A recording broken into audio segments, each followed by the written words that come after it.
नमस्कार, आज आपण नाचणीचे पापड तयार करत आहोत। मस्ट ट्राय रेसिपी आहे। झटपट तयार होतात आणि चवीला अतिशय सुंदर लागतात। तर रेसिपीला सुरुवात करूया। मी इथे 1 कप नाचणी रात्रभर पाण्यामध्ये भिजत ठेवली होती। सकाळी उठल्यावर मी पेस्ट करून घेतली आणि ही पेस्ट मी गाळणीच्या सहाय्याने चाळून घेतली आहे।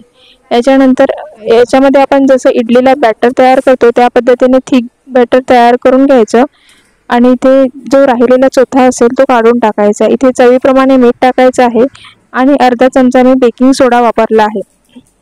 इथे जिरं टाकलेलं आहे। सारण चांगलं ढवळून घ्यायचं। तुम्हाला जर तिखट हवं असेल तर तुम्ही मिरची पावडर टाकू शकता।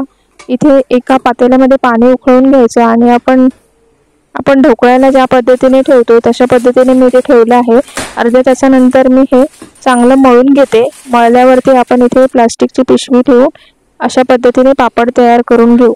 याच्यामध्ये मी एकही थेंब तेलाचा वापर केलेला नाही। अशा पद्धतीने हलक्या हाताने हे पापड तयार करून घ्यायचे आहेत। तयार केलेले पापड आपल्याला वाळवून घ्यायचे आहेत। वाळवताना मी घरातील पंख्याखालीच वाळवून घेतले आहेत। 2 दिवसाचा टाइम आपल्याला हे पापड वाळवण्यासाठी लागतो। तुम्हाला जर जास्त दिवस स्टोअर करायचे असतील तर तुम्ही घरातील पंख्याखाली वाळवल्यावरती तुम्ही 1 तास कडकडीत उन्हाखाली ठेवू शकता। याच्यानंतर वर्षभर चांगले पापड राहतात। आणि ही रेसिपी तुम्हाला जर आवडली तर नक्की लाईक करा। आता आपण दुसऱ्या रेसिपीला सुरुवात करणार आहोत। इकडे आपले पापड तयार झाले आहेत। वाळवल्यावरती अशा पद्धतीने तयार होतात आणि हे मी घरातील पंख्याखालीच वाळवले आहेत।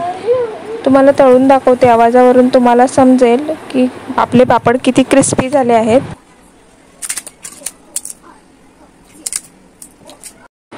दुसरी रेसिपी आहे आपली बटाटा साबुदाणा पळी पापड।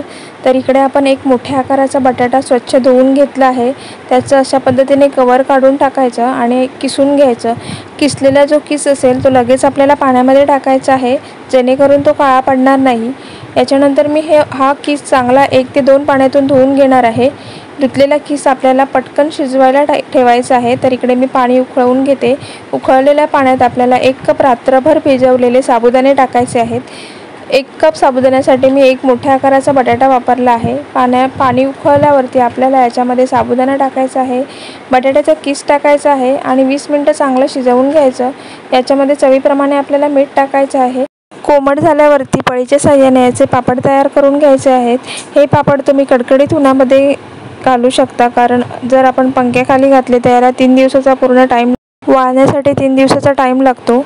अशा पद्धतीने आपले आता हे पापड वाळून तयार झाले आहेत। तयार केलेले पापड मी तुम्हाला तळून दाखवते। अतिशय क्रिस्पी आणि टेस्टी तयार झाले आहेत। तुम्हाला जर या दोन्ही रेसिपी आवडल्या तर नक्की लाईक करा, शेअर करा आणि सबस्क्राईब करा। भेटूया अशाच एका नवीन रेसिपीसोबत। धन्यवाद।